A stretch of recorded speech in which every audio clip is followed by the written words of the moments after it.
Muhammad wa ala ali Muhammad. Dipancarluaskan langsung dari Jalan Jenderal Sudirman nomor 1 Kompleks Masjid Darussalam Sangatta Kutai Timur, Suada 91,1 FM, Radio Informasi dan Inspirasi Keluarga. Alhamdulillah sahabat Suada, hari ini Selasa 10 Zulqa'dah 1444 Hijriah atau bertepatan dengan tanggal 30 Mei 2023. Sahabat siaran Bang Darda kembali dapat menyapa sahabat di Inspirasi Sore. Baik sahabat Suada, kita jumpa kita dengan mengucapkan basmalah. Bismillahirrahmanirrahim. Apa kabarnya sahabatku semua? Semoga senantiasa sehat, selalu berbahagia dan dalam lindungan Allah Subhanahu wa taala. Amin ya rabbal alamin. Ya sahabat Suada, seperti biasa setiap Selasa sore ini kita di program Tarbiyatul Aulad bersama Ustadz Khairuddin Harahap. Assalamualaikum warahmatullahi wabarakatuh Ustadz. Iya Ustadz. Baik Ustadz, hari ini sore ini kita akan berbagi dengan sahabat semua, sahabat Suada semua tentang bab sebab-sebab kenakalan remaja dan solusi penanggulangannya seperti apa. Nah, ini tema sangat relevan, sangat-sangat relevan saat ini, apalagi sekarang kemajuan zaman luar biasa. Kenakalan remaja tidak seperti dulu lagi, muncul jenis-jenis baru, bentuk-bentuk baru dan lain sebagainya. Nah, itu menjadi orang tua di rumah cukup stres menghadapinya. Akhirnya berbagai cara dilakukan, termasuk menyekolahkan anaknya ke sekolah-sekolah Islam. Nah, namun apa yang harus dilakukan lainnya lagi? Silakan Ustaz. Baik, bismillahirrahmanirrahim. Assalamualaikum warahmatullahi wabarakatuh. Waalaikumsalam warahmatullahi wabarakatuh. Alhamdulillah, Allahumma shalli wa sallim wa barik ala sayyidina Muhammadin wa ala alihi wa sahbihi wa mawala la haula wa la quwata illa billahil aliyil azim. Alhamdulillah, pada sore hari ini kita masih diberikan Allah Subhanahu wa taala kesehatan dan juga kesempatan untuk kembali bersama-sama membahas buku Tarbiyatul Aulad fil Islam gitu ya. Yang kali ini tadi seperti yang disampaikan Bang Darda, kita akan masuk ke pasal yang keempat ya, sebab-sebab kenakalan pada anak dan penanggulangannya. Nah, memang ini perlu juga kita ketahui sebagai orang tua dan juga sebagai pendidik tentunya gitu ya, sekaligus sebagai pendidik untuk anak-anak kita semuanya gitu ya. Cuma memang Bang Darda kayaknya kalau diselesaikan hari ini kayaknya tidak bisa selesai semua ya. Tetapi poin-poin pentingnya dulu mungkin perlu saya sampaikan ya. Yang pertama di sini, di antara penyebabnya itu adalah kemiskinan yang menerpa keluarga, itu yang pertama gitu ya. Kemudian yang kedua ada disharmoni antara bapak dan ibu. Ya, itu penyebabnya gitu ya. Dan kemudian yang ketiga, perceraian dan kemiskinan sebab akibatnya. Kemudian yang berikutnya, yang keempat Bang Darda, di antara penyebab kenakalan anak itu ya muncul dikarenakan adanya waktu senggang yang menyita masa anak dan remaja. Dan seperti apa nanti bahasannya dalam buku ini, nanti satu-satu kita bahas ya Bang Darda ya. Kemudian yang kelima ya, di sini di dalam buku ini dikatakan adalah pergaulan negatif dan teman yang buruk atau teman yang jahat gitu ya. Kemudian sudah berapa Bang Darda? 5, 6 ya sekarang yang ke-6. Buruknya perlakuan orang tua terhadap anak. Bisa juga tadi disharmoni, kemudian ada perlakuan gitu ya, yang mungkin dirasakan oleh anak saat berada di dalam lingkungan rumah. Kemudian yang berikutnya adalah adanya film-film sadis atau porno ya, yang mungkin menjadi tontonan daripada anak-anak. Ternyata tontonan juga itu nanti perlu menjadi perhatian ya. Kemudian yang berikutnya adalah tersebarnya pengangguran di dalam masyarakat. Ini hubungannya nanti kita coba lihat semua ya di dalam buku ini ya. Hubungannya terhadap kenakalan remaja gitu ya, dan kemudian penanggulangannya. Kemudian yang berikutnya adalah keteledoran kedua orang tua terhadap pendidikan anak gitu ya. Nah, berarti ini memilihkan untuk pendidikan anaknya gitu ya. Nah, kemudian yang terakhir di dalam bab ini nanti bencana keyatiman. Nah, ini juga nanti akan kita bahas satu persatu ya Bang Darda ya. Siap. Nah, baik, ini itu yang akan menjadi bahasan kita di dalam di dalam pasal ini, sebab-sebab kenakalan pada anak dan penanggulangannya gitu ya. Nah, memang ya seperti yang pernah kita bahas bersama, bahwasanya anak itu adalah merupakan anugerah dari Allah Subhanahu wa taala dan semuanya suka ya atas kelahiran seorang anak. Tetapi yang perlu menjadi perhatian kita juga pada saat ini adalah kita harus memiliki kekhawatiran ya tumbuh kembang daripada anak-anak kita semuanya gitu ya. Karena memang ya kalau bagi orang tua dan sebagai pendidik, maka ia tentunya akan memiliki kekhawatiran kalau generasinya adalah menjadi generasi yang lemah gitu ya. Maka di sini ya, di dalam buku ini maka penulis itu memberikan perhatian ya supaya bisa ya hal-hal yang mempengaruhi negatif kepada anak-anak ya, supaya mereka tidak menjadi anak-anak yang nakal gitu ya. Dan kemudian bagaimana penanggulangannya. Maka di sini yang pertama di dalam buku ini dikatakan penyebab daripada kenakalan itu pada anak adalah kemiskinan dan yang menerpa keluarga ya. Memang kalau kita lihat ya di dalam orang-orang yang tumbuh dalam kemiskinan ya, tentunya juga banyak hal yang cukup mempengaruhi kondisi ekonomi ini, mempengaruhi ke hal-hal yang lainnya gitu ya. Betul. Baik itu ke pemenuhan sandang dan pangannya gitu ya, dan kemudian juga pertumbuhan anak juga itu cukup berpengaruh gitu ya. Mungkin bisa saja nanti kekurangan gizi dan seterusnya gitu ya. Dan kemudian juga karena kekurangan itu juga nanti karena ketidaksabaran anak yang dalam kondisi yang seperti itu juga dia akan mencari bagaimana untuk memenuhi kebutuhannya ya. Bisa saja nanti pada akhirnya menghalalkan segala cara dan kemudian namanya juga untuk memenuhi kebutuhan hidup ya, bisa saja gitu ya. Hal-hal itu terjadi. Maka ya apalagi ya kondisi-kondisi yang seperti itu, nanti mereka yang dalam posisi yang seperti itu digunakan oleh tangan-tangan jahat gitu ya. Bisa saja keberadaan mereka digunakan gitu ya oleh orang-orang yang tidak bertanggung jawab gitu ya, dan dimanfaatkan begitu.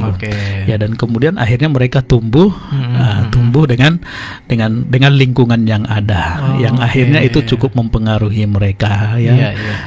Jadi maka di dalam syariat ajaran agama kita Islam, maka ini sangat memperhatikan ya hal-hal yang seperti ini. Kalau dulu itu kan ada namanya baitul mal ya. Jadi baitul mal ini adalah di antara fungsinya adalah untuk memperhatikan bagi mereka yang memiliki ekonomi yang di bawah gitu ya, sehingga memiliki perhatian sehingga hajat hidupnya itu terpenuhi gitu ya, sehingga tidak memunculkan tadi keinginan untuk melakukan hal-hal yang yang tidak baik gitu untuk memenuhi pemenuhan hajat hidupnya gitu ya. Dan memang kalau kita lihat gitu ya, kadang-kadang memang suatu itu terjadi memang karena ada ya keterpaksaan juga kadang-kadang, karena tidak ada ya sudah nggak makan dia ingin melanjutkan hidupnya gitu ya, yang akhirnya dia karena kondisi yang seperti itu bisa saja akhirnya jatuh terpikir oleh dia untuk mengambil hak-hak orang lain gitu ya. Nah, ini yang pertama ya, ini sangat mempengaruhi gitu ya untuk pertumbuhan maka ini yang pertama di dalam buku ini ya Bang Darda ya. Maka bagi kita kaum muslimin ya, kalau memiliki baitul mal, kemudian lembaga zakat, maka tapi alhamdulillah ya dengan bertumbuhnya baitul mal, kemudian unit pengumpulan zakat, infak dan sedekah dan seterusnya gitu yang ada saat ini, saudara-saudara kita yang belum beruntung atau dalam apa namanya kategori fakir, miskin gitu ya. Nah, itu terperhatikan dengan adanya baitul mal seperti itu. Artinya itu adalah untuk penanggulangan. Salah satu solusinya gitu ya. Karena maka di dalam buku ini ya itu diantaranya yang menjadi perhatian gitu ya. Ternyata itu nanti mempengaruhi tumbuh kembangnya si anak tadi gitu ya. Apalagi tadi seperti apa namanya, kenapa sih bisa ditarik-tarik kepada penyebab daripada kenakalan? Yaitu tadi ya anak, ya mungkin bisa saja ya anak-anak yang apa namanya, yang saat dalam hidupnya serba kekurangan, ya kan? Kemudian di saat dia membutuhkan sesuatu, namanya manusia memiliki keinginan gitu ya, yang akhirnya terpikir oleh dia untuk mengambil hak orang lain gitu ya. Kalau sudah tumbuh kembang seperti itu, ini kan sudah masuk kategori kenakalan gitu ya. Artinya di sini kalau orang tuanya dalam keadaan miskin, bisa jadi ya tadi orang tuanya sibuk ingin memenuhi kebutuhan, akhirnya anak tidak terperhatikan ya Ustadz ya. Akhirnya ya tadi lepas gitu. Masya Allah. Oke, mungkin itu yang pertama Bang Darda ya. Yang kemudian yang kedua adanya disharmoni antara bapak dan ibu. Ini kayak nggak cocok gitu ya Ustadz ya. Kayak bertengkar misalnya ya. Sering ribut di rumah gitu ya. Broken home. Dan apa, ini belum sampai ke sana tapi ribut aja di rumah gitu ya, nggak ada ketenangan gitu ya. Nah, ini juga sebenarnya sangat mempengaruhi kepada tumbuh kembangnya anak gitu ya. Dan kemudian ini juga mempengaruhi kepada perilaku anak gitu ya.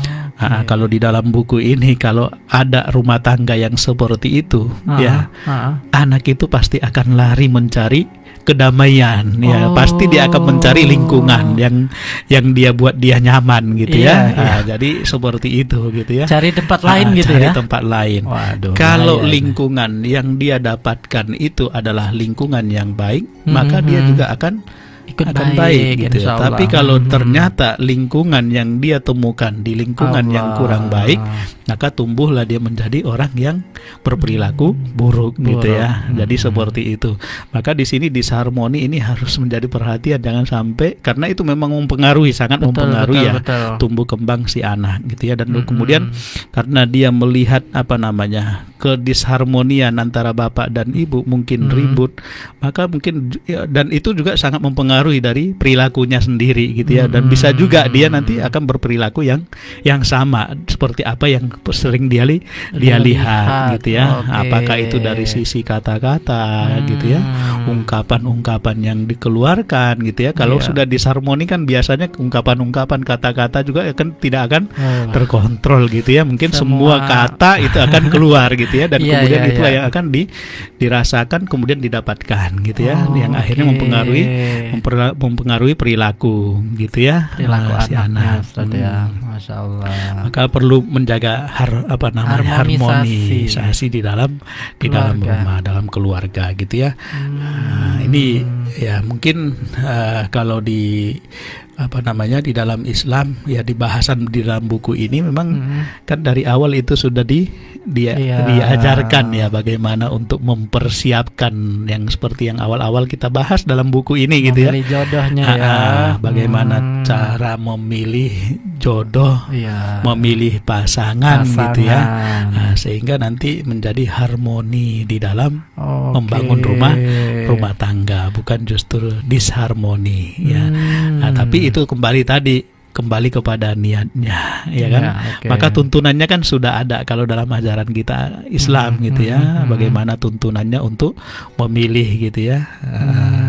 Ya kan, kalau dalam hadis yang di awal itu kan dipilihkan 4 ya, li zamaliha, linasabiha ya, linasabiha, kemudian karena cantiknya, karena hartanya, karena keturunannya, kemudian kalau karena agamanya ya. Tapi yang paling ditekankan di dalam hadis itu apa? Fa illam tajid para pendidatin ya, kalau kamu nggak dapat maka pilihlah yang baik agamanya gitu ya.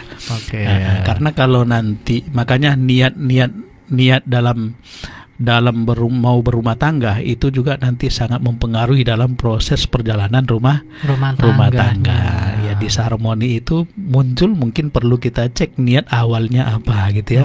Kalau niat awalnya sudah baik, ya kemudian ketika dalam prosesnya kemudian ada yang agak agak ada masalah sudah mulai salah ini jalan gitu ya, dan kemudian dia akan kembali ke niat awalnya tadi gitu ya, supaya nggak terjadi disharmoni ya kemudian antara bapak dan ibu, karena itu cukup mempengaruhi perilaku si anak gitu ya. Tapi Ustaz, memang kan masalah itu tidak akan pernah habis Ustaz ya. Iya benar. Mungkin memang di awalnya sudah bagus, dia memilih, niatnya bagus, cuman dalam perjalanannya memang tidak mudah, pasti ada masalah-masalah yang dihadapi.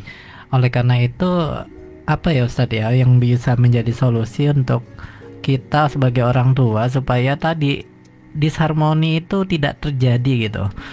Tapi mungkin disharmoni ini ya sesekali ada lah ya, pasti ada kayak antara suami istri kayak tengkar-tengkar kecil gitu kan. Tapi ya pastinya kita berusaha mencari cara gimana sih supaya tidak punya efek untuk anak-anak kita gitu. Iya. Maka kan kalau di dalam apa itu ketika kita ada perselisihan paham gitu ya, maka jangan sampai perselisihan itu ditampakkan di depan anak-anak kita gitu ya. Ketika memang ada sesuatu yang memang tidak mengena di hati, maka saat berada depan anak-anak maka dijaga. Gitu ya, supaya nanti ada masanya kalau memang mau disampaikan, dikomunikasikan gitu ya, karena memang hal-hal yang seperti itu mempengaruhi kepada anak-anak gitu ya. Jadi diam dulu ya Ustaz ya, jangan teriak-teriak ya. Jangan teriak-teriak, apalagi lempar-lempar gitu ya. Aduh ya Allah, kebayang anaknya gimana Ustaz ya. Iya, karena itu cukup mempengaruhi gitu kalau itu terjadi gitu ya. Dan Masya itu Allah. Nanti juga cukup membekas di dalam ingatan si anak gitu ya. Membekas dan bisa terulang lagi di masa dia besar nanti ya Ustaz ya. Dan itu yang kita harus cegah bersama-sama gitu ya. Masya Allah. Iya, tadi kembali kepada prinsip-prinsip ya Bang Darda tentunya ya. Kalau ada hal kita itu kan semuanya memang dari latar belakang yang berbeda gitu dan kemudian perbedaan itu ya di dalam rumah tangga ya solusinya ya bagaimana kita mengkomunikasikannya gitu kan. Iya, karena ya pastilah perbedaan itu ya ada perbedaan dalam menyikapi sesuatu dalam satu hal gitu ya. Enggak ada tuh yang yang enggak ada perbedaan gitu ya. Lurus-lurus saja gitu ya. Pasti ada tantangan-tantangannya gitu ya. Tetapi jangan sampai kesan yang di depan anak-anak seolah-olah orang tua dan ibunya tidak harmonis gitu ya. Maka ini harus dihindarkan gitu ya. Apalagi kalau ini yang paling bahaya sebenarnya kalau sering ya Bang Darda ya. Anak-anak kadang mungkin pas pulang ke rumah ribut lagi, dia pulang ribut lagi. Akhirnya ya itu tadi keluar mencari kenyamanan buat dia gitu ya. Astagfirullahaladzim. Ya mungkin kejadian-kejadian yang seperti ini ya kalau mungkin yang bagi orang yang bergelut di di bidang sosial akan menemukan hal-hal yang seperti ini mungkin seperti yang digambarkan di dalam buku ini ya. Faktor-faktor anak-anak itu dikarenakan apa gitu. Berada dia hidup di jalanan gitu dan kemudian karena apa? Mungkin akan ditemukan juga di antara penyebabnya mereka melakukan hal itu adalah karena itu tadi adanya disharmoni, nggak nyaman sudah gitu kan, ya sudah mencari kenyamanan di luar. Itu Bang Darda. Kalau ada kasus di sekolah misalnya, kalau ada anak yang begitu, itu harus harus bertemu ya orang tuanya harus bertemu membicarakan atau gimana ya Ustaz ya? Karena pasti ada yang begitu ya. Ya kalau mungkin kalau kita kita coba dalami ya. Beberapa anak yang mungkin punya catatan, mungkin ada di antaranya adalah dikarenakan disharmoni tadi yang menyebabkan tindakan-tindakan yang di luar yang memang sebenarnya mereka tidak sadari gitu ya. Itu pengaruh dari sana gitu ya. Jadi seperti itu. Kemudian ini yang ketiga ya Bang Dardaya, penyebab kenakalan itu adanya perceraian dan kemiskinan sebagai akibatnya gitu ya. Perceraian dan kemiskinan sebagai akibatnya. Ya kan? Jadi cerai itu karena kemiskinan tadi. Tetapi nanti korbannya siapa lagi? Anak lagi gitu ya. Maka di dalam buku ini ya, di antara masalah fundamental yang sering menimbulkan kenakalan pada anak adalah situasi perceraian dan semacam pemisahan dan kesia-siaan yang diakibatkannya ya. Di dalam buku ini sudah merupakan kenyataan bahwa anak sejak ia mulai membukakan matanya di dunia dengan tanpa melihat seorang ibu yang menyayanginya dan tidak pula melihat seorang ayah yang senantiasa memenuhi segala kebutuhan dan senantiasa menjaganya, akan mudah terjerumus dalam kejahatan dan dibesarkan dalam kerusakan dan kenakalan. Nah, itu di dalam buku itu disebutkan begitu Bang Darda. Ya, kemudian lebih negatif lagi jika sang ibu yang telah diceraikan itu menikahi lagi dengan suami lain. Seringkali keadaan ini menyebabkan anak jadi terlunta-lunta, tidak terabaikan dan berusaha lari dari rumah. Ya, problema lain adalah jatuhnya si ibu ke dalam kemiskinan setelah diceraikan oleh suaminya. Di dalam situasi seperti ini, ia terpaksa bekerja di luar rumah. Ia harus meninggalkan rumah atau membiarkan anak-anak kecil bermain di jalanan. Dibayangi malapetaka siang dan malam tanpa mendapatkan perlindungan. Maka apa yang dapat kita harapkan dari anak-anak yang tidak mendapatkan kasih sayang, perhatian dan tanggung jawab ibu dan bapaknya gitu ya. Nah, itu yang ada di dalam buku ini ya. Dan itu terjadi Ustaz ya. Masya Allah. Ya. Kemudian di sini dilanjutkan dalam buku ini, apa yang dapat kita harapkan dari mereka ketika mereka melihat di sekelilingnya lalu mereka tidak menemukan sesuatu pun yang dapat dimakan untuk menambal kelaparan mereka. Tidak pula pakaian yang dapat menutupi aurat mereka dan rumah yang patut untuk tempat beristirahat dan menjaga kesehatan mereka. Sesungguhnya tidak ada sesuatu yang dapat kita terima dari mereka kecuali kejahatan dan kenakalan, terkecuali orang-orang yang dikasihi Allah yang jumlahnya sangat sedikit. Ya, kalau sudah seperti itu kondisinya ya Bang Darda ya. Ya, maka oleh karena itu dengan prinsip-prinsip yang bijak, Islam memerintahkan kepada masing-masing pasangan suami istri untuk menjalankan hak-hak dan kewajiban mereka berdua, sehingga mereka tidak terperosok ke dalam suatu problema yang dapat menimbulkan hal-hal yang tidak terpuji. Ya. Maka di sini dibuat ada beberapa hal-hal yang hak-hak dan kewajiban itu ya Bang Dardaya dalam buku ini. Yang pertama, istri menaati suaminya ya dengan cara yang ma'ruf gitu ya. Kemudian istri menjaga harta suami dan memelihara kehormatan dirinya sendiri gitu ya. Dan kemudian yang berikutnya, yang ketiga adalah apabila suaminya ingin menggaulinya maka ia tidak menolaknya. Kemudian suami berkewajiban memberikan nafkah kepada istri dan anak-anaknya. Ya. Kemudian di dalam buku ini juga suami mengadakan musyawarah dengan istri di dalam urusan rumah tangga. Ya. Kemudian yang berikutnya adalah hendaknya suami tidak melihat sebagian dari kekurangan istrinya. Apalagi jika istrinya memiliki kebaikan dan kemuliaan lain yang menutupi kekurangannya. Ya, ini yang harus menjadi perhatian untuk mencegah tadi itu ya. Suami memperlakukan istrinya dengan cara ma'ruf ya, atau dengan cara yang dan juga dengan cara yang lemah lemah lembut gitu ya. Kemudian suami ikut berperan serta bersama istri di dalam pekerjaan-pekerjaan rumah, meneladani perintah Nabi Shallallahu Alaihi Wasallam. Ya, itu diantara hak-hak dan kewajibannya. Jadi di antara hak-hak dan kewajiban itu tadi kalau dipenuhi, insya Allah tadi perceraian itu tidak akan terjadi. Gitu ya. Tapi emang nggak gampang ya Ustaz. Tadi memang kan idealnya kayak gitu gitu ya. Artinya kan berarti kan kita harus belajar terus. Iya benar. Iya kan. Iya. Jadi juga di dalam rumah tangga itu tadi kan kalau kita penuhi itu ya, artinya tidak ada saling menuntut gitu ya. Iya. Artinya adanya adalah saling memahami jadinya. Saling memahami, saling ngerti ya Ustaz ya. Saling mengerti gitu ya kan. Tadi kalau diulas tadi satu persatu sebenarnya dalam tuh ya maknanya ya Bang Darda ya. Cuma karena terbatas waktu kita nggak mungkin kita bahas satu persatu tadi yang terkait dengan hak-hak dan kewajiban tadi gitu ya.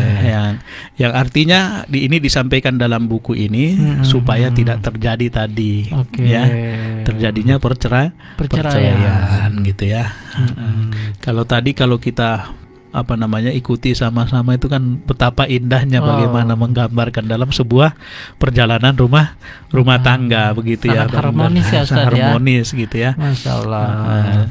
Oke Bang Darda. Kemudian di sini juga dijelaskan dalam buku ini ya. Dalam situasi disharmoni lantaran buruknya perangai suami atau istri sehingga tidak memungkinkan mereka dapat meneruskan kehidupan suami istri, maka suami hendaknya berhati-hati dalam memutuskan langkah sebelum menjatuhkan talak gitu ya. Maka di sini yang pertama langkah-langkahnya nih disebutkan juga di dalam buku ini gitu. Yang pertama itu adalah memberikan peringatan dan petunjuk gitu ya. Kemudian yang kedua adalah membiarkan istri atau memboikotnya dulu di atas tempat tidur gitu ya. Kemudian di berikutnya juga boleh dilakukan tindakan untuk memberikan pelajaran kepada istri gitu. Tapi bukan dengan cara menghajar atau melukai atau dengan cara menyiksa gitu ya. Tapi tetap boleh diberikan pukulan yang memberikan pelajaran gitu ya. Kemudian yang terakhir menyerahkan kepada pihak ketiga dengan melibatkan para penengah yang pandai dan bijak dari kalangan keluarga suami ataupun kalangan istri. Itu langkah-langkah yang bisa dilakukan gitu ya. Kalau ternyata dalam hal untuk mencegah disharmoni tadi gitu ya. Kalau kalau memang dalam perjalanannya ternyata udah nggak bisa kayaknya harus lakukanlah langkah-langkah itu tadi gitu ya. Artinya jangan gampang mengucapkan cerai ya Ustaz ya. Benar. Jadi tiba-tiba aku ceraikan kamu, jangan kalau kata Ustadz Buya itu laki-laki jangan mudah jangan mudah mengucapkan kata talak. Masya Allah. Benar. Dan itu di dalam buku ini juga ternyata diulas ya. Cuma memang ini kita nggak mengulas dalilnya secara ini gitu ya, karena nanti waktu kita juga terbatas ya Bang Darda ya. Nah tapi intinya kita sudah bisa memahami bagaimana di dalam buku ini disharmoni kemudian perceraian itu sangat mempengaruhi kepada tumbuh kembang anak yang akan mempengaruhi sikap daripada si anak itu sendiri gitu ya. Dan kemudian tadi supaya hal itu terhindar disharmoni dan kemudian tadi perceraian itu tidak terjadi ya, maka tadi ada hak dan kewajiban yang sama-sama harus menjadi perhatian gitu ya. Suami punya hak dan kewajiban, si istri juga punya hak dan kewajiban gitu ya, yang akhirnya jangan saling menuntut ya, tapi bagaimana punya kelebihan kekurangan masing-masing, kekurangannya masing-masing gitu ya, karena memang kasihan nanti kepada keturunan atau anak-anak nanti, dan itu sangat mempengaruhi apakah itu secara psikologis ya, daripada anak-anak gitu ya. Dan kalau memang kita lihat ya banyak ya kejadian sebenarnya juga ya bagaimana anak-anak yang mengalami disharmoni di dalam rumahnya, dalam keluarga, dan kemudian bagaimana mereka yang mengalami namanya orang tuanya yang mengalami perceraian, apalagi setelah bercerai nggak ada lagi memberikan perhatian gitu ya. Jadi ini sangat perlu menjadi perhatian bagi orang tua dan juga bagi pendidik gitu ya. Sehingga nanti ketika bertemu dengan anak-anak yang memang ada kondisi-kondisi yang seperti ini juga harus tepat penanganannya gitu ya. Dan kadang-kadang kan gini, munculnya kenakalan dari anak, kadang ia sebenarnya adalah sedang ingin diperhatikan gitu ya. Cari perhatian karena mungkin itu dia tidak dapatkan. Iya benar. Maka dia melakukan apa gitu ya supaya nanti lebih mendapatkan perhatian. Ya, jadi seperti itu. Jadi sengaja ya Ustadz ya. Ada yang seperti itu. Iya, benar, gitu ya. benar. Kalau nanti kita telusuri anak ini karena kenapa gitu ya. Nah, itu nanti akan kita menemukan jawabannya gitu ya. Jadi seperti itu Bang Darda. Masya Allah Ustadz ya. Jadi sahabat semua, yang sudah berkeluarga terutama dan juga yang belum berkeluarga, untuk sudah belajar mulai dari sekarang ya, supaya keluarganya nanti harmonis terus dan punya keturunan yang soleh-soleha, harapan agama dan bangsa ya. Karena keturunan yang soleh-soleha itu ya tadi mereka akan menggantikan generasi sekarang ya Ustadz ya. Benar. Masya Allah, kebayang gak sih sahabat kalau generasi yang duduk di atas di atas sana, pemimpin maksudnya, dari keluarga yang tadi bermasalah ya, tentunya akan mempengaruhi kebijakan-kebijakan yang lain.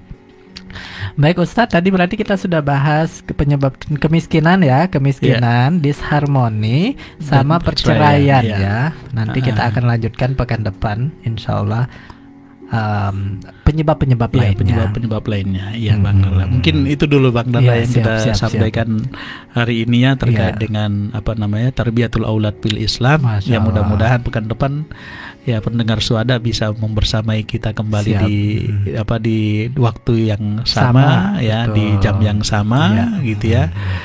Di hari Selasa ya, di setiap hari Selasa gitu ya. Masya Allah. Mohon maaf jika ada hal-hal yang kurang berkenan dari apa yang saya sampaikan ya.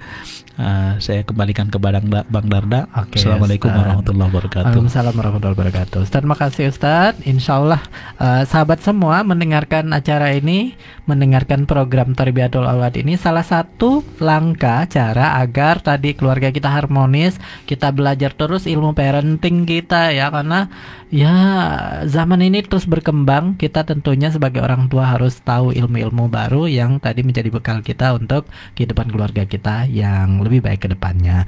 Baik, demikian kebersamaan kita di program ini sahabat Suada. Terima kasih atas partisipasinya. Semoga Allah Subhanahu wa taala membalasnya dengan pahala yang berlipat ganda. Amin ya rabbal alamin. Kita tutup dengan hamdalah alhamdulillahirabbil alamin dan doa kafaratul majelis. Subhanakallahumma bihamdika asyhadu an la ilaha illa anta astaghfiruka wa atubu ilaik. Wassalamualaikum warahmatullahi wabarakatuh.